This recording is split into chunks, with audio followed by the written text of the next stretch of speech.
Bienvenido al curso de Bases Conceptuales de Salud Pública en el módulo Determinantes Sociales de la Salud, donde estaremos analizando algunas teorías, algunos debates y reflexiones. Mi nombre es Oriel Solar y estaré acompañándole en esta sección del curso. Para iniciar, me parece relevante destacar unas palabras y algunas miradas que tiene un autor llamado John Berger, que ya falleció. Fue un escritor, un poeta y un fotógrafo en que nos invitaba a tener que cambiar la forma en que miramos, ¿no? Que una otra manera, desde la aparición de la fotografía, quien ocupa una cámara, ¿cierto? De una otra manera, el lente que uno utiliza puede modificar el sentido de lo que vemos, ¿no? Y lo importante para él, ¿cierto? Por lo tanto, son los modos en que miramos. Solamente vemos aquello que miramos. Y en este sentido, ¿cierto? Los temas que vamos a analizar asociados a los determinantes sociales, que su fundamento está el cómo abordamos la desigualdad en salud, cómo se generan las inequidades en salud, es decir, aquellas diferencias que son sistemáticas, que son evitables, ¿cierto? Y que de una u otra manera se van constituyendo en situaciones de injusticia para muchos de los grupos, territorios que están presentes en nuestros continentes y en el mundo. Ya hablamos de las inequidades en salud. Y estas inequidades en salud, estas diferencias, ¿cierto?, que son injustas, ¿cierto?, para algunos grupos, algunos territorios, pasan a ser normales en la vida cotidiana de muchos de nosotros. Y por lo tanto esa normalidad dejamos de ver, dejamos de mirar. Y lo que queremos invitarle en esta breve introducción a esta parte del módulo es a invitarlos a aprender a mirar esas desigualdades, esas inequidades y esas situaciones de vivencia en distinto orden, en materia de discriminación, en materia de exclusión, en materia de no oportunidades. Dejamos de mirarlas porque se normalizan en una cotidianidad que puede ser adversa. Para ello, quizás lo primero que tenemos que rescatar es qué influencia la salud. Y nuestra gran parte de nuestra formación, ¿cierto?, en el área de la salud, se centra en un modelo muy hegemónico que predomina enormemente en nuestro quehacer, en nuestra práctica, que es el modelo biomédico, donde gran parte de los resultados en salud lo explicamos en relación al acceso a servicios, a las prestaciones de los profesionales de la salud, a las prestaciones médicas, a los medicamentos.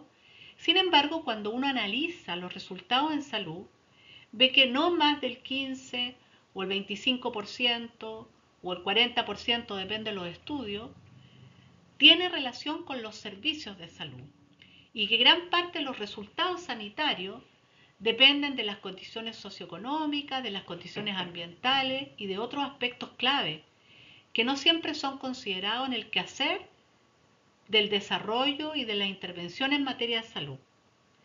Ustedes ven también en esta gráfica un esquema en el cual, a partir de un análisis que se hizo en un territorio, ¿cierto?, en Estados Unidos, trataron de analizar los distintos componentes y qué peso tenían en los resultados en salud. Y acá se ve que el 40% de los resultados en salud tienen que ver con condiciones o factores socioeconómicos, un 10% por las condiciones físicas, un 30% lo atribuyen a conducta o estilo o hábito, y un 20% solamente al acceso y al cuidado y la calidad de los servicios de salud. Y cuando esto lo analizaban vinculado al zip code, el zip code es el lugar de ubicación geográfica donde tú resides, ¿cierto?, veían que el 50% en realidad se asociaba fuertemente, se vinculaba al lugar de residencia donde uno habitaba, transcurría y vivía, dado que tenía relación con el transporte, con la vivienda, con los ingresos, con la educación, con el acceso a la alimentación. Entonces vemos que gran parte de los problemas de salud se generan, se vinculan, o las oportunidades de tener mejores resultados en salud trascienden los espacios, ¿cierto?, de un centro de salud, de un CENFAM, de un espacio clínico, sino que están fuertemente vinculados a aquellas condiciones sociales en las cuales nos insertamos y donde transcurren nuestras vidas tanto sociales como laborales.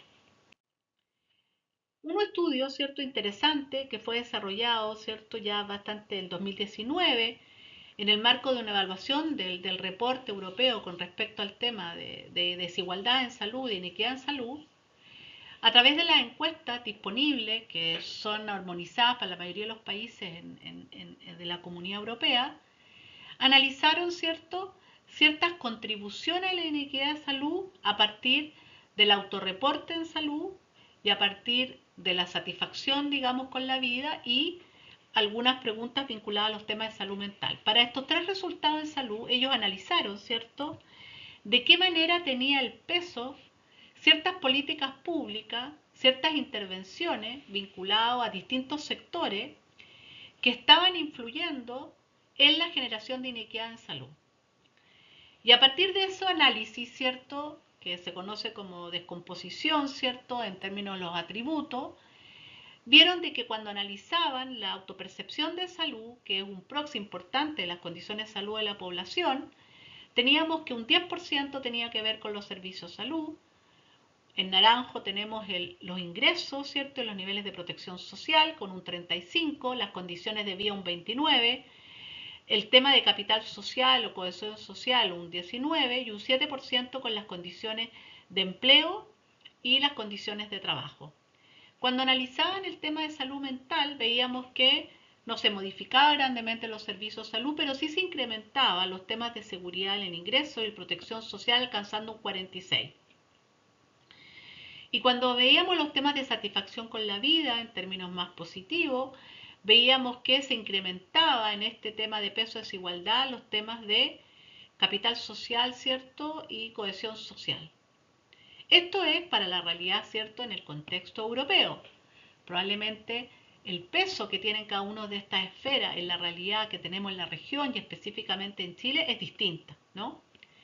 Pero nos está dando cuenta que la importancia que tienen los servicios de salud para poder reducir las desigualdades en salud o el peso que tienen en la generación de desigualdades en salud no es tan relevante como a veces los ponemos como tema central. Si bien, sin duda, es un tema relevante, ¿no?, para todos con respecto a la construcción de salud. Y cuando ahondábamos más en este tema, por ejemplo, cuando queríamos ver los temas de este 10% de servicios de salud, cómo se vinculaba, ¿cierto?, con los resultados en materia de inequidad en salud, encontrábamos que lo que más peso tenía era la calidad de los servicios en materia de mala calidad de los servicios para esos grupos, para aquellos que quedaban más postergados, ¿no?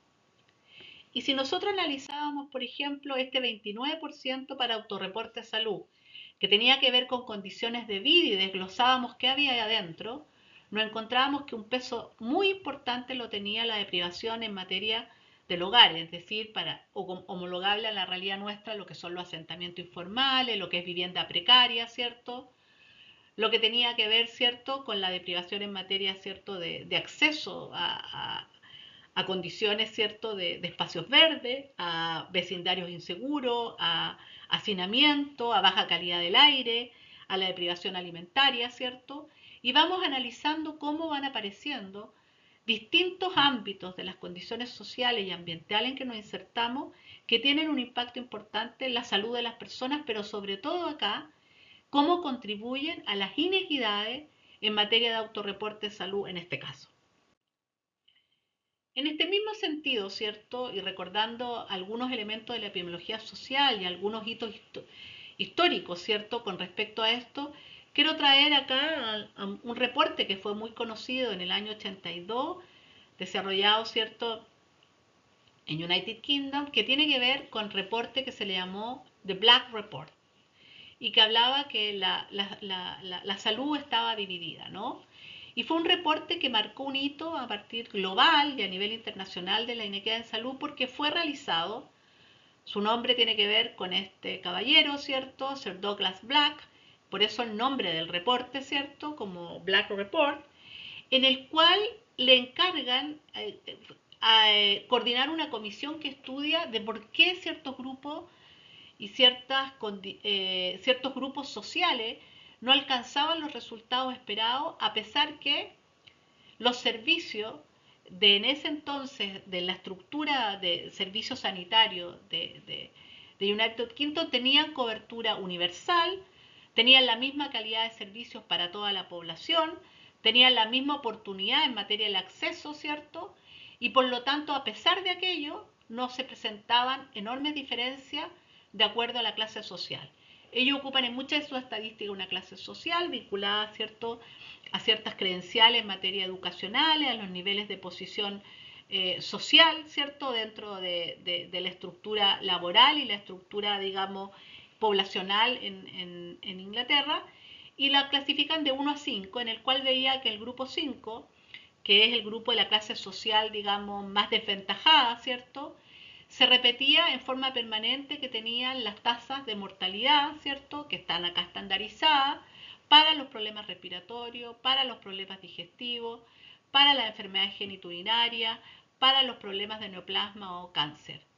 Y era consistente esto que se llaman gradientes, en el sentido que los grupos de mejor posición social alcanzaban menores tasas de mortalidad que aquellos grupos, ¿cierto?, que tenían indicadores en términos de clase social más adversos, ¿no?, más deprivadas.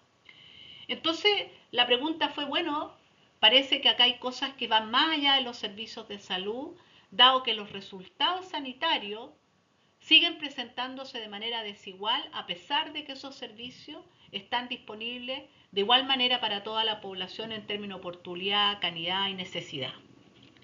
En ese marco, ¿cierto?, cuando seguimos avanzando en este tema, nos encontramos que cuando nos subimos a un metro, y que también a veces se ha hecho en la realidad del contexto chileno, o tomamos un bus, en este caso el subway, ¿cierto?, en Londres, veíamos que la esperanza de vida de los hombres era de 78,5 en una estación llamada Westminster, ¿cierto?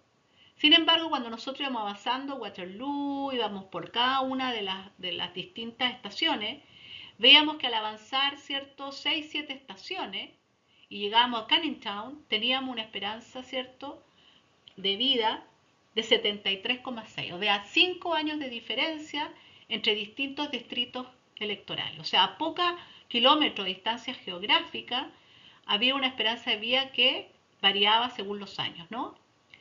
Y esto, en este sentido, ¿cierto?, ¿qué nos está indicando aquello, no? Nos está indicando cómo en determinados territorios se concentran ciertas condiciones adversas para la población, para sus territorios, que tienen un impacto en este indicador como es la esperanza de vida. Sin duda eso lo podemos reflejar cuando transitamos en la ciudad de Santiago, en cualquier ciudad que nosotros visitemos, con respecto a aquellos sectores, ¿cierto?, en el cual hay mayor acceso a servicios, mejor calidad de transporte, mejor condiciones en términos de áreas verdes, etcétera, que hacen que ese entorno en términos de servicios públicos o de acceso y oportunidad en materia de salud sea muy distinta para aquellos grupos que se ubican en territorio en el cual se concentran esas condiciones adversas. Entonces, si viajamos de Santiago a Temuco o Arica, sabemos cómo cambian los barrios o territorios y cómo cambia el nivel de salud de la población. Entonces, acá hay dos temas que quiero resaltar, ¿no? Uno que dice las enfermedades no se distribuyen por el azar, sino que están profundamente determinadas por la estructura social, política y económica en que vivimos. Y así como dice Segura del Pozo, enfermaremos más, moriremos antes y con peor calidad de vida, dependiendo de la familia donde hemos nacido, el barrio donde crecemos y vivimos, o de las oportunidades de educación, trabajo, descanso y ocio que nos haya tocado tener. Esta realidad, con estas imágenes de realidades muy distintas según los barrios, lugares, favelas, campamentos en que nos insertamos, de una u otra manera, ¿cierto?, influyen e impactan directamente en la salud y en las oportunidades de la población. Entonces acá, digamos, ¿a qué entendemos entonces por estos determinantes sociales o determinación social de la salud? Aquello que trasciende, ¿cierto?, a los servicios propiamente tal de salud o a las prestaciones de salud que otorgamos en un centro de salud. Entonces entendemos por determinantes sociales la salud las condiciones en las cuales las personas nacen, crecen, trabajan, viven y envejecen, junto a un conjunto amplio de fuerzas y sistemas que dan forma a las condiciones de vida diaria. Este conjunto de fuerzas o sistemas, ¿cierto?, incluyen las políticas, los sistemas económicos, la agenda del desarrollo, las normas, políticas sociales, los sistemas políticos, ¿no? Que van modelando y van influyendo en los resultados que una sociedad tiene, las oportunidades que los determinados grupos sociales tienen y por lo tanto en la existencia o no o brecha en materia de desigualdad en salud. Y en este sentido acá un esquema que trae desde el distrito del County California en el cual dice, bueno, para alcanzar, ¿cierto?, que nacemos, crecemos, vivimos y trabajamos y envejecemos, ¿cierto?, a través del curso de la vida y en espacios o territorios definidos, para alcanzar a personas saludables necesitamos comunidades saludables, para tener comunidades saludables necesitamos entornos saludables y para tener entornos saludables, ¿cierto?, necesitamos sociedades saludables y justas. Acá un esquema que es muy gráfico, que fue un reporte del 2006 de la Estrategia Nacional de Reducir la Desigualdad en Salud en Noruega, que sin duda también están presentes, pero más bien desde el ámbito de la ubicación en prestigio, no vinculado necesariamente a las condiciones de recursos materiales, pero en el cual refleja, ¿cierto?, que hay grupos sociales que tienen la carrera ganada para alcanzar la salud. Es fácil para ellos alcanzar la salud. Sin embargo, hay otros grupos que presentan obstáculos para alcanzar la salud, ¿no? Y se le hace más difícil. Y algunos incluso nacen con una carga, ¿cierto?, intergeneracional que le hace aún más difícil alcanzar esa salud. Y por lo tanto las oportunidades de alcanzar salud no están dadas por la igualdad en materia de entrega de servicios, sino sobre todo en que esos servicios se entreguen acorde a las necesidades diferenciales que los distintos grupos tienen en este contexto social, que se traduce en barreras facilitadores para alcanzar la salud. Entonces vamos a revisar algunas bases conceptuales y teóricas detrás de esto, ¿no? De por qué algunos grupos que están en una ubicación social más desventajada presentan ciertos resultados de salud más adversos y son generadores de esas condiciones sociales de desigualdad en salud. En este sentido, rescatando un poco lo que decía al inicio, hay un trabajo acá de Nancy Krieger, ¿cierto?, una catedrática de la Universidad de Harvard que ha trabajado enormemente en los temas de desigualdad de género, de raza, ¿cierto?, principalmente, y también el impacto o discriminación de los grupos de diversa orientación sexual, refiere cómo la corriente hegemónica, que son la biomédica y los estilos de vida, versus teorías de la epidemiología que tratan de relevar de manera alternativa otros elementos, ¿no? Y nosotros vemos que en esta corriente más hegemónica o biomédica, donde prima lo que son la visión biomédica, más los estilos de vida, y que este todo, ¿cierto?, se traduce en que la suma de estas partes de los individuos de manera descontextualizada explica los resultados en salud. Esto a veces también tiene que ver con algunas miradas de la epidemiología más atomista, en el sentido que la suma de las acciones individuales pueden implicar un resultado de un individuo que se expresa, digamos, en una generalidad para el conjunto de la población. Versus, ¿cierto?, en una mirada en la cual la epidemiología releva el papel que tienen las condiciones sociopolíticas en la reproducción de ciertas enfermedades, en las condiciones adversas para ciertos grupos, en cómo juega el papel psicosocial con respecto a los entornos y cómo trata de mirar que para poder analizar la desigualdad en salud tenemos que contextualizarla a los países, a los territorios, a las comunidades y las familias en las cuales esto se inserta. En este sentido, ¿cierto?, desde esta lógica de plantear una mirada alternativa de cómo entendemos la salud a la mirada más hegemónica, más biomédica en estos temas, son conocidas como las teorías de la producción social de la salud y la enfermedad. Es decir, que la salud es una construcción social y la enfermedad también es una construcción social, lo cual presupone que no puede reducirse a la teoría oriental a los mecanismos de la causalidad de una enfermedad por sí sola, ¿no? Esos mecanismos de causalidad que nosotros entendemos una enfermedad se ocurren en ciertos contextos, en ciertas condiciones, que favorecen o perpetúan esas condiciones adversas en términos de generar problemas sanitarios. Entre estos grupos que llamamos la producción social de la salud y enfermedad, que también son cercanos a las corrientes de medicina social, de salud colectiva, ¿cierto? Hay distintos enfoques, distintos énfasis y vamos a ver algunos elementos, algunos ejemplos que quiero que tengan presente y que puedan revisar posteriormente en algunas de las lecturas que hemos entregado y también que vayan configurando su opinión, su fundamento con respecto a cómo se aproxima la desigualdad en salud. Sin duda, ¿cierto? Acá emergen las teorías como la teoría psicosocial, la teoría materialista o no materialista, la teoría de la economía política, la teoría ecosocial y el tema de curso de vida como un tema adicional de análisis que ahí me voy a detener un poquitito, ¿no? Entonces vamos a ver brevemente cada una de estas conceptos, teorías que hay detrás de esta producción social de la salud y enfermedad para una reflexión conjunta. En primer lugar, nosotros sabemos que hay complejidad en los problemas de salud. Cada vez más los problemas de salud, o siempre han sido, pero de una u otra manera, ¿cierto?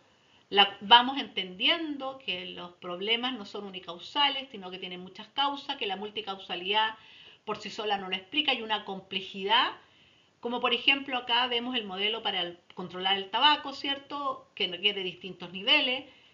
Esta complejidad algunos le llaman cuando hay muchos ingredientes que uno requiere para hacer, digamos, generar un resultado, sin duda se transforma en una complejidad, ¿no?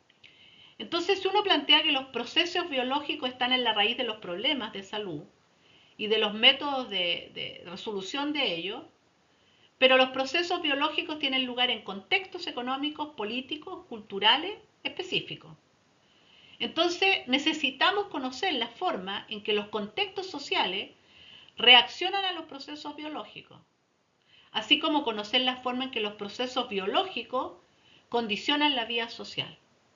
Y en esto último, que puede parecer quizás como un trabalengua, sin ir más lejos, pensemos en cómo un proceso biológico tiene un impacto importante en la vida social de un territorio o de un país o de un planeta. Vayamos al COVID, ¿cierto? Y a lo que implicó en términos de su abordaje, tanto en la implicancia en la vida social, en la vida económica, así como podemos entender, ¿cierto?, los procesos vinculados a ello y en la respuesta y en la generación de inequidades importantes que se vivieron durante ese proceso, ¿no? Entonces vamos a ver primero la teoría psicosocial. En esta teoría psicosocial hay dos autores que han sido relevantes en el debate y en la discusión. Uno es Castle y el otro es Wilkinson. Y de una otra manera hay dos clásicos libros como El síndrome del estatus, ¿cierto? Y Las sociedades no saludables, en el cual plantea que hay una percepción y la experiencia del estado personal en sociedades desiguales conduce al estrés y a la mala salud. De una otra manera, su fundamento está en que cuando existe una disonancia entre lo que uno obtiene como expectativa y la percepción que tiene una realidad que puede ser adversa, son procesos de generación de estrés crónico que se asocian a procesos inflamatorios y que tienen una expresión, ¿cierto?, en la mala salud. Y la existencia de desigualdad en la riqueza disminuye el capital social, lo que repercute negativamente en la salud, ¿no? ¿En qué sentido? ¿No? Que cuando nosotros analizamos cómo eso se expresa, ¿cierto? Esta percepción o esta disonancia o esta pérdida de conexión, ¿cierto? En términos del ámbito psicosocial, también repercute negativamente en la salud, ya no sea vinculada solo a los ingresos, sino a aquellas condiciones de cohesión o de redes, ¿no? Y acá un esquema en relación a eso, ¿no? Que uno observa inequidades sociales en la educación, en la vivienda, en la aceptación social, en el empleo, en el ingreso, y uno va forzando su identidad, va generando expectativas, ¿cierto? Y uno ve que estas expectativas se disocia, ¿cierto? Son disonantes con la realidad que vive a través del curso de la vida, donde se experiencian inequidades, limitadas oportunidades, inestabilidad del empleo, segregación social. Y eso se expresa, ¿cierto? Esa disonancia se genera en un proceso de estrés crónico que genera señales importantes y que tienen relación en muchos de los temas que se han estudiado, tienen que ver con los problemas de salud mental, tienen que ver con los problemas cardiovasculares, ¿no? En la explicación del estrés crónico y los procesos inflamatorios vinculados a esta materia, ¿no? Y también cuando miramos aquellos elementos que son de los factores psicosociales, tenemos que analizar que hay mecanismos directos e indirectos. O sea, nosotros podemos encontrar, como habitualmente, que un estresor psicosocial puede generar ciertos cambios de conducta o influir ¿cierto? En las oportunidades de conducta más saludable, y en este caso se expresa en el consumo de tabaco, y eso implica un impacto en materia ¿cierto? Cardiovascular y en materia de diabetes, o al mismo tiempo tiene esta acción de estresores directos, cambios directos, ¿cierto? Vinculados a este estrés crónico expresado, ¿no? Entonces, lo que queremos decir es que cuando nosotros nos referimos a estas condiciones sociales, tienen una expresión en estas condiciones o en nuestro funcionamiento biológico, ¿cierto? Y la matriz que ahí se presenta, ¿no? Y cuando lo vemos esto expresado, ¿cierto? A nivel individual, ¿cierto? Lo podemos decir que son la experiencia de vivir en entornos sociales y negativos, fuerza a las personas constantemente a comparar su situación de estatus, de posiciones y otras circunstancias con las vidas de otros, y por lo tanto va generando un sentimiento de vergüenza o de autoestima, de falta de autoestima en los más desfavorecidos, junto al estrés crónico que afecta a la salud y lo hace más vulnerable. Esa es la explicación que señala a nivel individual. Y a nivel societal, la teoría psicosocial explica que, como decía anteriormente, debilita la cohesión social, debilita la capacidad de capital social, por lo consiguiente desintegración de los lazos sociales y solidarios afectando negativamente la salud. Esto es desde la perspectiva de la teoría psicosocial, ¿no? En el cual explica gran parte de los resultados a esta disonancia entre la percepción y la realidad, y por lo tanto ese es el mecanismo en el cual se expresa ciertos esos resultados negativos para la salud. En contraste a esta, porque han sido ambas, esta otra de debate y discusión, está los aportes de la teoría materialista o neomaterialista, o conocida también una teoría de base marxista o neomarxista, ¿no?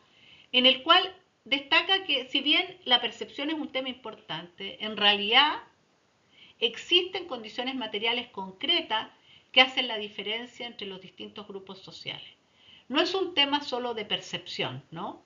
Y por lo tanto destaca que el vínculo entre la jerarquía social y la salud radica principalmente en las causas estructurales de las inequidades, que dice relación con procesos sociales y no solo en la percepción de estas. Explícitamente destaca las intervenciones sobre las condiciones materiales, económicas y políticas de la salud y enfermedad. El efecto de las inequidades del ingreso a la salud se basa en la ausencia e insuficiencia de recursos para cada persona, pero a la vez se asocia a una sistemática carencia e insuficiencia de inversiones en infraestructura comunitaria, en la incidencia de poder político que presentan dichos grupos. Y enfatiza que los procesos de acumulación del capital y explotación de estos grupos sociales o de estos territorios está asociado a ella. Y acá, como un ejemplo, ¿cierto?, en el cual se fundamentan distintas teorías y en esta corriente está en que, por ejemplo, acá el consumo de alimentación saludable y fruta en la edad de escolares para ciertos niños entre el 2005 y 2006, comparando, y ven como según los niveles de ingreso, depende de la realidad de la zona de Europa, los grupos de menor ingreso consumen menos frutas, ¿cierto?, y alimentación saludable que aquellos grupos de altos ingresos. Esto no es una percepción que yo tengo menos acceso a fruta o percibo que tengo acceso menos a determinadas condiciones, sino que hay condiciones materiales concretas que efectivamente el consumo de fruta tiene una diferencia importante según nivel del ingreso. O vemos acá, por ejemplo, otro que es de Chile, que se hizo en una encuesta que se ha aplicado solamente una vez, en la encuesta que se llama ENET, la encuesta de condiciones de empleo y desigualdad en salud, donde se analiza por clases sociales e inequidades y que se trabajó con la escala de Wright, ¿cierto?, que es de la corriente más neomarxista, y en el cual se analizó la prevalencia y el riesgo de salud mental, ¿no? Según clase social, este caso es mujeres, y ustedes ven que hay un grupo que tiene una prevalencia de un 81% y que corresponde a supervisores básicos. Y esto es bien importante porque incluso cuando se vio los ratings, este alcanzaba 10.8, ¿no? ¿Y esto por qué es relevante? Cuando nosotros analizamos las diferencias que había en materia de riesgo de salud mental, según nivel de educación y según nivel de ingreso, no eran los grupos de menores ingresos, ni eran los grupos de menor educación los que estaban más afectados en materia de salud mental, sino que los grupos más afectados eran aquellos que eran supervisores básicos. ¿Y qué son los supervisores básicos en la clasificación, digamos, de clase social de Wright, ¿no? Son aquellos grupos que no tienen autonomía para tomar decisiones ni sobre recursos ni sobre organización de ingresos, pero están a cargo de personal en una situación de supervisión sobre aquello. Y por lo tanto era, por ejemplo, alguien que coordina las cajeras en el supermercado y tiene que otorgar los turnos y verificar, digamos, el cumplimiento, o el que coordina los cajeros en un banco, o sin ir más lejos, a veces en muchas situaciones en que tenemos el personal, ¿cierto?, de enfermería, en el cual tiene atribución y responsabilidad sobre un conjunto, ¿cierto?, de personal, pero no tiene la suficiente autoridad para tomar ciertas decisiones, pero sí tiene la responsabilidad de asumir un conjunto de acciones. Y esto se conoce como, uno habla que uno está al medio del sándwich, tiene presión por abajo y tiene presión por arriba, ¿no? Y tiene carencia de autonomía y recursos suficientes para poder tomar decisiones. Tercera corriente, digamos, que quiero relevar, el aporte de la economía política. Y esto analizamos, ¿cierto?, los factores históricos, políticos y económicos que determinan la salud, ¿no? Y en este sentido enfatiza que aquellas políticas públicas, aquella estructura societal del grado no de desarrollo de los estados de bienestar o cómo se configuran, son elementos fundamentales para entender la desigualdad en salud. Entonces acá, por ejemplo, un estudio que en forma sencilla trata de presentar cómo el poder político, el mercado de trabajo, el estado de bienestar, se traduce en la desigualdad económica, en este caso la renta, y se traduce en indicadores de mortalidad. Entonces ellos analizaron los países de la Comunidad Europea, que analizaron cómo se cursaban los distintos regímenes políticos en el sentido de analizar años de gobierno de partidos más pro-redistributivos, los votos de partidos más pro-redistributivos, o sea, aquellos que son del área más nórdica o más socialdemócrata, aquellos que son liberales o de otro orden, el grado de participación electoral, y en los mercados de trabajo analizando cómo era la participación de la mujer en el mercado de trabajo, las tasas de desempleo, la población activa, el estado de bienestar medido a través del gasto público en salud o la cobertura sanitaria, y eso cómo se expresaba la desigualdad de ingreso en el y en el PBI per cápita, y cómo eso se expresaba en la mortalidad infantil y en la esperanza de vida al nacer, y cómo ellos veían que aquellos países que tenían mejores indicadores en materia de estructura de poder político, mercado de trabajo, ¿cierto?, más protegido, y tenían estado de bienestar, digamos, de una otra manera completado, más avanzado, tenían un impacto directo en la mortalidad infantil, ¿no?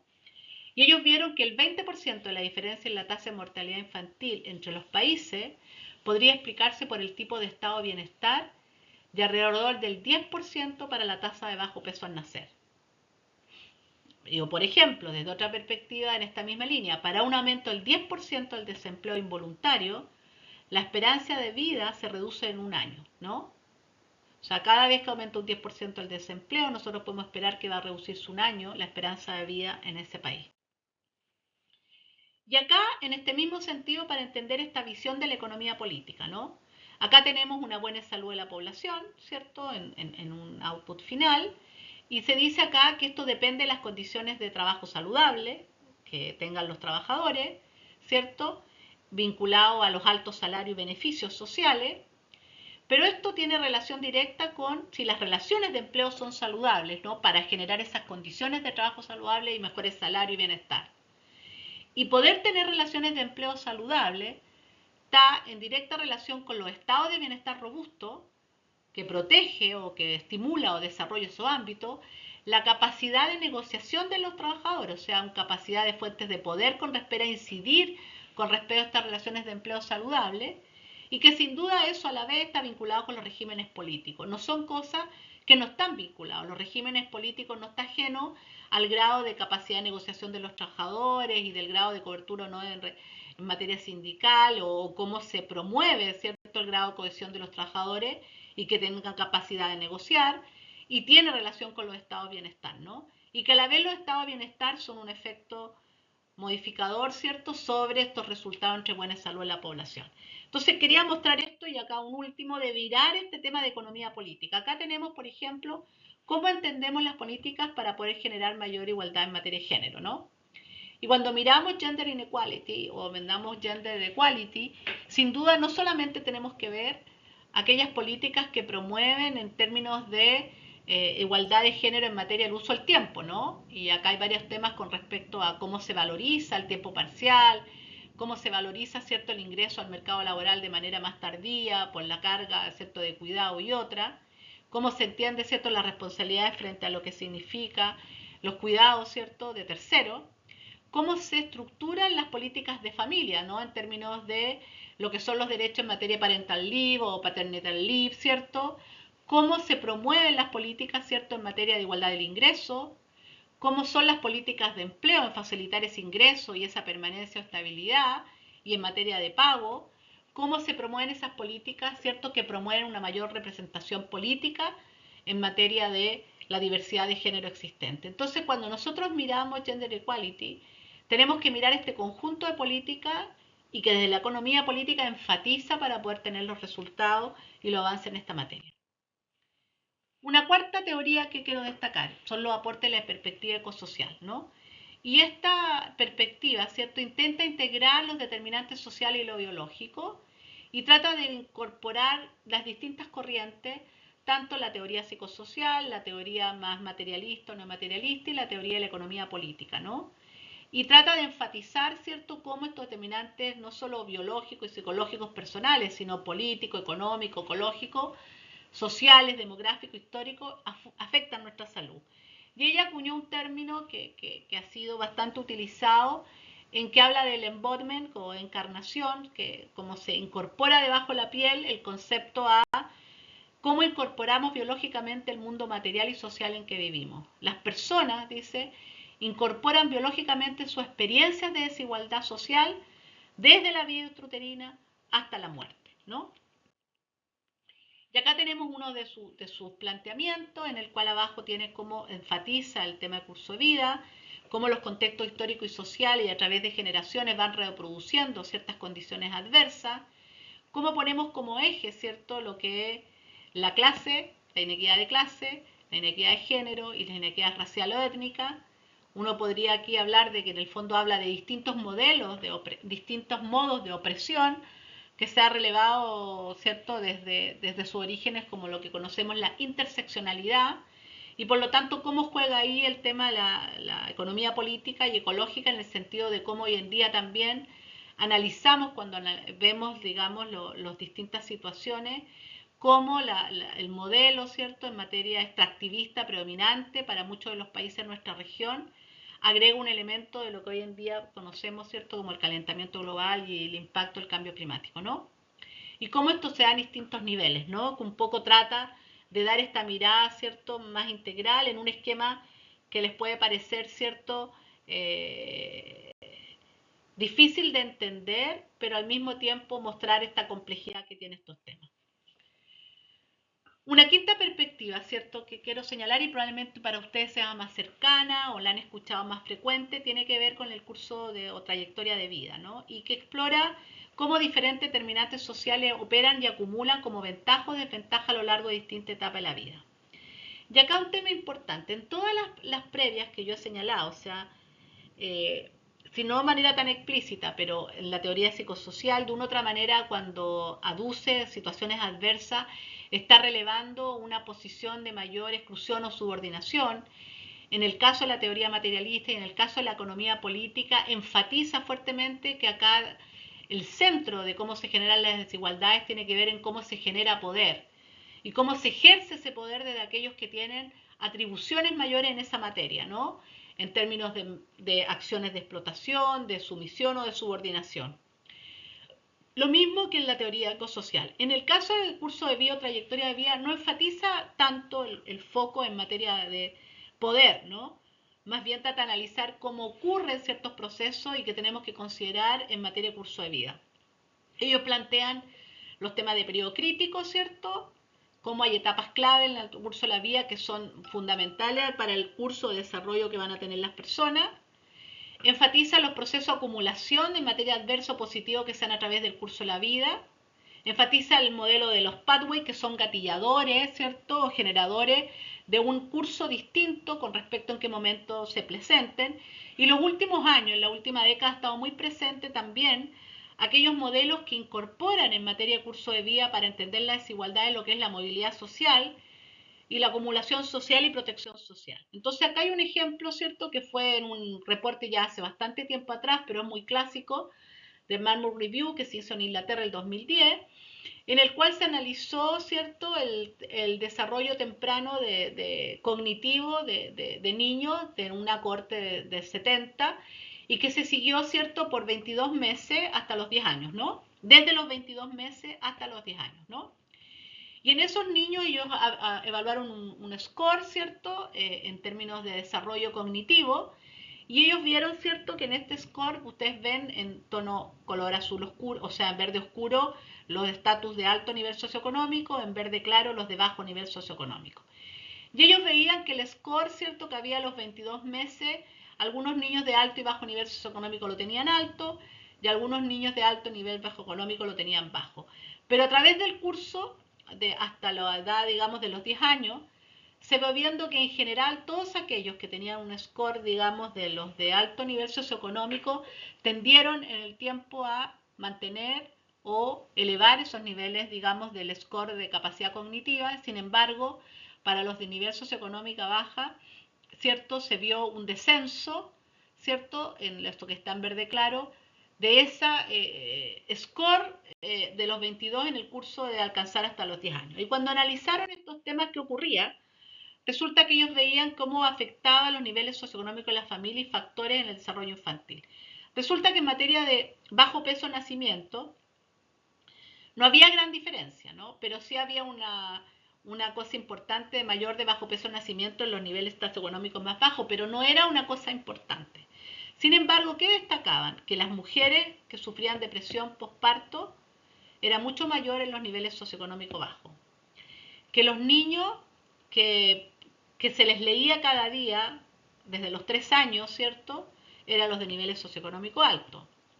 Y que los niños que tenían acceso a una siesta, ¿cierto? Regular, ¿cierto? A partir de los 3 años, ¿cierto? Era mayor en los grupos de nivel socioeconómico alto, que eran elementos que explicaban de una u otra manera en parte estos scores. Entonces, lo que resaltaba en esto que las primeras circunstancias de la vida proporcionan el inicio de la trayectoria posterior. Por lo tanto, el efecto de la desventaja es indirecto, ¿no? Ya que las condiciones pobres de la infancia influyen en las trayectorias sociales y hasta la edad adulta. No es un impacto inmediato, sino que se va a ver a través del curso de la vida. Y que de una otra manera pone en marcha una serie de cadenas o reacciones, ¿no? O genera o gatilla ciertas situaciones, ¿no? Entonces, por ejemplo, acá aparece entonces el otro modelo que enfatiza lo que son los modelos de camino pathway. Ustedes ven que arriba están enfatizando lo que es la acumulación. Yo soy un niño o una niña que nace en una posición socioeconómica baja y por lo tanto mi acceso a la educación es limitado y se acumula que yo me inserto en puestos de trabajo de baja posición social o de menor calificación. Podemos llamar acumulación, ¿no? Pero al mismo tiempo, pathway, ¿no? Esta condición de niño de bajo nivel socioeconómico, en el cual tuvo un bajo crecimiento intrauterino, tuvo menor desarrollo en materia de pulmonar, se incluye son infecciones respiratorias de la infancia reiterativa, donde vive en condiciones de contaminación ambiental mayores en términos de el uso o no de lo que se usa en materia de calentamiento, de leña o de contaminación, hay mayor incidencia de fumar o de contaminación pasiva, peor nutrición. Eso trae una repercusión, ¿cierto?, con respecto a la evolución de esos cuadros respiratorios, a la presencia o no a nivel de la deserción escolar y por lo tanto se va sumando a través del curso de la vida, ¿no? Y por último, esto que yo les señalé de la movilidad y acumulación de protección social, que son los efectos señalados, se entretejen con los efectos de procesos sociales, como la acumulación social, la movilidad social y la protección social, ¿no? Y acá lo que se plantea es que la movilidad socioeconómica a través del curso de la vida afecta la salud de los adultos, aunque hay distintas teorías, ¿cierto? También a veces se habla de algunas teorías que en el fondo más de selección, como los que son menos sanos son más propensos a tener una movilidad social descendente porque tienen menos oportunidad de trabajar, obtener ingresos, ¿no? Pero eso se da para aquellos grupos que tienen niveles socioeconómicos bajos, están en riesgo de pobreza. Una situación de incapacidad o de problemas de salud en una posición social alta o en un estado de bienestar que cubre y protege a las personas con ciertas diferencias, esa situación no se da, ¿no? Y acá mostrarle un ejemplo también que trabajamos en un estudio bastante tiempo atrás, que era analizar las trayectorias laborales y cómo se expresaban las desigualdades y en consecuencia vulnerabilidad para ciertos grupos sociales, ¿no? Entonces acá tenemos como en la etapa de niño y adolescente, mujeres, ¿cierto? Se está estudiando acá específicamente de mujeres, cómo el trabajo informal influía en lo que era el acceso al ámbito previsional y la seguridad social, ¿no? cómo veíamos que niños, niñas que estaban en etapa, digamos, de infantil y adolescente tenían una deserción escolar que podía expresarse en una media incompleta, ¿no? Y esa media incompleta principalmente o deserción escolar podía vincularse a embarazos o tareas de cuidado de otros familiares o de terceros. Y eso se traducía, ¿cierto?, en que el ingreso es tardío al trabajo. O por esta limitación en materia de credenciales educativas, generalmente el primer trabajo es informal. O por las características del uso del tiempo, el primer trabajo es parcial y que tiene características, la mayoría de las veces, carácter informal. Estas limitadas competencias laborales entonces hace que esos ingresos tardíos al empleo también impliquen, ¿cierto?, un predominio de ingresos menores, el entrada y salida al mercado laboral en función, ¿cierto?, de la crianza de niños o de cuidado de terceros, implica suspensión del trabajo, periodos de desempleo, ¿cierto? Predominio, por lo tanto, de trabajo parcial o por temporada y, por lo tanto, trabajo informal, que implica no afiliación a los sistemas de protección social o ingreso tardío, lagunas de trabajo y cotizaciones y, por lo tanto, ausencia de pensiones y montos insuficientes, que se traduce en forma reiterada una discriminación del mercado laboral formal, a veces por la edad, a pesar de los requerimientos, ¿no? Entonces, ¿cómo vamos viendo que se engranan, ¿cierto? Hay un engranaje entre lo que son la protección social, las trayectorias laborales, el impacto en la salud y en las inequidades en un proceso que ocurre a través del curso de la vida. Entonces, como síntesis que quiero destacar, ¿no? Hay distintas teorías de la teoría de inequidad. Esta es una clasificación que hizo Mel Bratty, una socióloga, una catedrática muy importante en el tema de inequidad en salud. Hace poco sacó un libro actualizado de uno que tenía el 2004. A los que están interesados, yo le aconsejo que lo miren. Ella es un referente en muchos de estos temas. Y ella, acá hay un resumen en que en el fondo tenemos esta teoría que explica más cómo lo entendemos las condiciones materiales concretas, cómo a veces tratamos de explicar principalmente a temas culturales o conductuales, cómo está la teoría psicosocial, cómo está presente cierto curso de vida y cómo está presente la economía política.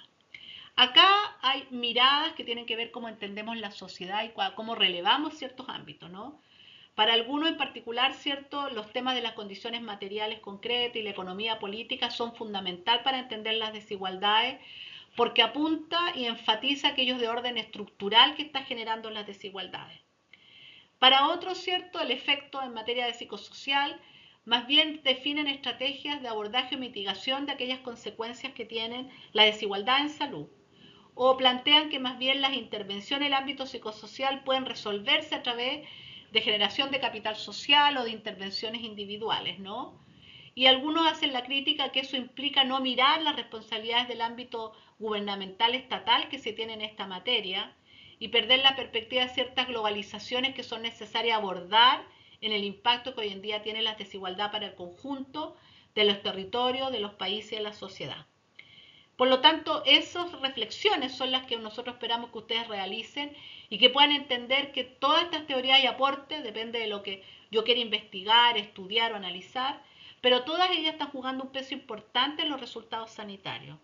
Y sin duda que cuando nosotros queremos abordar aquellos de orden más estructural y cuando queremos abordar el origen de las desigualdades o el origen de la perpetuación de las desigualdades, la economía política y las condiciones materiales como entendimiento de la generación de desigualdad es crucial. Van a ustedes que leer algunos de los elementos que conocemos como determinantes comerciales que tienen relación también con algunos de estos temas. Y acá entonces quiero enfatizar esto, ¿no? La relación de lo biológico con lo social y lo social con lo biológico, que hablamos al principio de la sesión. Cómo se expresa lo biológico en lo social y lo social en lo biológico. Y yo les comenté de este concepto de encarnación, embodiment, ¿cierto? Que habla de que literalmente incorporamos biológicamente la concepción hasta la muerte, el mundo material y social en que vivimos, ¿no? La autora refiere que ningún aspecto de nuestra biología puede ser comprendida sin el conocimiento de la historia y las formas de vida individual y social. Y habla de esta interacción de exposición, susceptibilidad, resistencia. Y esto, cierto, que hay autores también en la región importantes lo señalaron, como Asa Cristina Laurel, que voy a hablar un poco de la realidad de la región, se ha expresado en las últimas décadas a través de lo que es la epigenética, ¿no? Y cómo la epigenética nos ha contribuido a entender mejor esta situación. ¿Y qué se ha visto, no? Que los niveles socioeconómicos bajos se asocian a una aparición más temprana de enfermedades crónicas, a un envejecimiento más prematuro y a una reducción de la esperanza de vida. Y eso se explica en que hay para esos grupos sociales de baja posición socioeconómica una mayor aceleración del envejecimiento epigenético, que se explica el acortamiento del telómero y una mayor metilación del DNA. Y esto es relevante porque esto no se explica totalmente estas diferencias, ¿cierto? El aceleramiento del envejecimiento genético no se explica totalmente, ¿cierto? Porque nosotros definamos que los hábitos son poco saludables en esos grupos de posición socioeconómica baja. De hecho, ya en estudios previos, ¿cierto? Ya a través de la corte de Whitehead, de los ingleses, de las distintas cortes de seguimiento, ¿cierto? De los grupos, se ha visto que una parte importante de las diferencias en materia específicamente cardiovascular no son explicados por la prevalencia diferente en materia de tabaco, de consumo de alimentos, o de hábitos no saludables, o de alcohol, ¿no? Sino que está expresado por otros elementos, por otras condiciones que son los que queremos resaltar, que son esto que denominamos determinantes sociales en la salud. Entonces, ¿cómo vemos expresado lo social en lo biológico, ¿no? Y cómo la epigenética nos está contribuyendo a aquello. Entonces vamos a entrar en esta última parte, algunas reflexiones, ¿cierto? Desde la experiencia de América Latina. Acá hay distintos autores que importantes, clásicos, como la realidad médico-social chilena, ¿cierto? El pensar en salud de Mario Testa, la salud en la fábrica, ¿cierto? Asa Cristina, la epidemiología sin número. Sé que hace poco estuve en la escuela, hace el año pasado, antepasado, he sacado unos libros recientes. Lo de Juan, ¿cierto? Zamaja, epidemiología de la salud. La epidemiología crítica, ¿cierto?, de Jaime Breil, y Pensamiento social de la salud en América Latina de García, ¿no? Y estos autores de la realidad médico-social chilena y que han tenido contribuciones con respecto al tema de desigualdad y a cómo entender cómo las condiciones sociales impactan la salud, voy a tenerme en algunos de ellos. Primero, la Asa Cristina Laurel, ella es sueca, pero ha vivido toda su vida casi en México y toda su formación y desarrollo, ¿cierto? Ella trabajó inicialmente en los temas de salud y trabajo y planteaba cómo el modelo de producción social de las enfermedades desde una perspectiva del trabajo en términos de los procesos de producción y de consumo, cómo iban deteriorando la salud de los trabajadores y sus familias, ¿no? Y ella plantea que el proceso de salud y enfermedad está determinado por el modo como el hombre se apropia de la naturaleza en un momento dado, y eso sin duda tiene que ver en cómo impacta en la salud de las personas y cómo impacta en el ambiente cuando miramos una mirada más integrada de lo que es la salud. Apropiación que se realiza por medio del proceso del trabajo basado en determinado desarrollo de las fuerzas productivas y las relaciones sociales de producción, porque se plantea en términos de cómo se expresa, ¿cierto?, en situaciones de desigualdad, de expropiación y de subordinación o de explotación, ¿no? Ella también fue una de las primeras autoras también que señaló en este concepto, ¿no?, de salud y enfermedad y su vínculo entre biológico y social.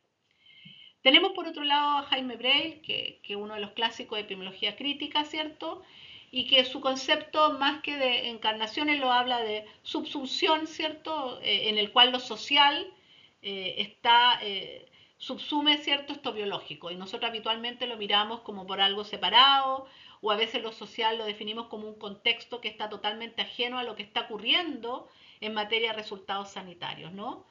Y él a partir de eso, ¿cierto?, ha desarrollado distintas miradas con respecto a estos temas, propuestas, como este tema de las 4S de la vida, sustentable, soberano, solidario y saludable y biosegura.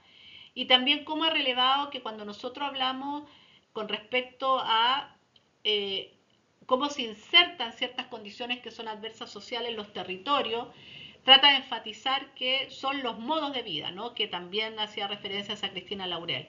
Y por lo tanto que hay una mirada, cuando decimos estilos de vida, estamos pensando siempre en las conductas individuales, en las decisiones que toman las personas, en los entornos no que son favorables. Pero los estilos de vida son constructos sociales, ¿no? Y esos constructos sociales están modelados, definidos por los modos de vida. Y los modos de vida se construyen en qué grado de desarrollo tiene un territorio, cuáles son las fuerzas productivas existentes, cuál es el mercado laboral, cómo se organizan los espacios, cómo está existente los espacios de ocio, las relaciones sociales, y por lo tanto son los modos de vida los que definen de una u otra manera resultados sanitarios. Hay un libro reciente que él sacó que se llama Epidemiología crítica de la salud de los pueblos, está en inglés en una versión que sacaron y está en esta versión en español, está disponible online, gratuito, y habla de este proceso multidimensional de la determinación social, subsunción y autonomía relativa, ¿no? Y trata, por lo tanto, de mirar estos procesos a nivel individual, a nivel, digamos, biológico de las personas, pero a nivel de los estilos, ¿cierto? En términos individuos, a nivel de colectivo y a nivel societal, ¿no? Y por lo tanto enfatiza cómo esta metabolización, ¿cierto?, de la sociedad, si uno quisiera llevarlo en ese plano, está expresado, ¿cierto?, también en su vínculo con la naturaleza, ¿no? Y acá un tema que a veces en la región ha sido debate cuando hablamos de determinante social o determinación social. Vamos a ver algo de eso en alguna de la sesión que vamos a encontrarnos de manera presencial. Pero básicamente, ¿cierto? Hay énfasis de la determinación social en el cual trata de diferenciar que no pueden entenderse los determinantes sociales como factores de riesgo aislados y sin un vínculo en términos de el conjunto del contexto de las políticas públicas, de las definiciones políticas y económicas que están en los países. Y que cuando se dice determinantes sociales pareciera que cada uno fuera un factor independiente sin vínculo con ellos. Muchos de los que se habla de determinación social o que hablamos de determinantes sociales no necesariamente estamos dejando de ver este vínculo, ¿cierto? Y esta mirada de complejidad que tiene el abordaje y que no son factores que se explican a través de cadenas unicausales, ni siquiera cadenas multicausales, porque tenemos que analizar los contextos como un elemento central en los resultados, ¿no? Pero ha habido este debate y esa discusión en un momento, sobre todo cuando sacó el reporte de la comisión de la OMS, pero yo creo que aún ahora se ha ido, digamos, encontrando cómo estamos entendiendo estos temas, ¿no? Y quiero acá traer un reporte que de la PNUD del 2021 en el cual habló de la trampa de la alta desigualdad y bajo crecimiento en la región y relevó tres ámbitos, ¿no? La concentración del poder, los temas de violencia y los sistemas de protección social que no funcionan. Y que eso explica, ¿cierto?, en la región cómo nos encontramos en una trampa que no permite, ¿cierto?, avanzar tanto en el crecimiento como en la reducción de las desigualdades, ¿no? Y acá un ejemplo, acá ponían en este reporte que los ingresos de 50 firmas más grandes, ustedes ven los países seleccionados y ustedes ven que los ingresos de las firmas, digamos, de la empresa privada son sustanciales, ¿cierto?, en relación a lo que es la realidad, ¿cierto?, para lo que son las empresas multinacionales o las empresas estatales, ¿no? Y acá los márgenes de rentabilidad, con cuánto se quedan las empresas promedio, ¿no? Y ustedes ven que en América Latina el margen de rentabilidad promedio que existía, digamos, ustedes ven, a diferencia de lo que está en color celeste que es el resto del mundo y naranjo que es la OECD, es sustancial, ¿no? La rentabilidad de la empresa en América Latina con respecto a quedarse con gran parte de lo que se genera en materia de ingreso y recursos es sustancial y muy distinto, digamos, para el resto, digamos, de la realidad del mundo, ¿no? Y acá entonces planteaba también en este mismo reporte, y yo creo que es interesante también en el marco de cómo entendemos una de las cosas que van a revisar sobre de qué manera influye en la salud aquello que llamamos determinantes comerciales, que también son determinantes sociales, pero para darle más especificidad a cómo la intervención de la industria, de las corporaciones y de los distintos actores influyen en ciertas decisiones. Entonces acá habla de las élites económicas, concentran la riqueza, están organizadas y tienen capacidades técnicas y por lo tanto pueden tener influencia a través de los partidos políticos cuando necesitan financiación y candidatos, lo hacen a través legislativo, a través de las juntas de finanzas y de comercio, a través de las medidas para control de impuestos y leyes, y tratan de ver el veto mediante la revisión judicial o proveen inmunidad al resolver disputas, ¿cierto? O a través del Ejecutivo, ¿cierto? En el cual controlan o influyen sobre lo que es el gasto público y las políticas públicas y supervisan y controlan los mercados para obtener ventajas, ¿no? Y por lo tanto sobre aquellos organismos que toman decisiones, ¿no? Entonces, ¿cómo estamos viendo de que de una u otra manera esta élite económica, esta fuerza que se concentra en materia de poder, influencia las políticas públicas de una manera directa e indirecta, ¿cierto? Que va configurando ciertas condiciones adversas en muchos de los temas sanitarios que tenemos hoy en día en la región. Y para terminar con esta autora que es de la Universidad de Glasgow, en que habla ustedes han escuchado upstream o downstream, río arriba, río arriba, aquello que genera las desigualdades, que son los temas estructurales, que ustedes ven personas cayendo al río, ¿no? Y acá tenemos a río abajo, o downstream, ¿cierto? O más proximales, recogiendo a las personas del río, el equipo, digamos, los profesionales de salud, el área sanitaria. Nosotros podemos sacar a la gente del río más oportuna, podemos tratarlo de manera adecuada, pero el origen, el problema de la desigualdad está arriba, ¿no?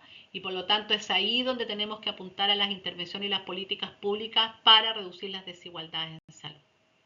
Muchas gracias, espero que haya sido de su interés y nos estaremos conversando posteriormente.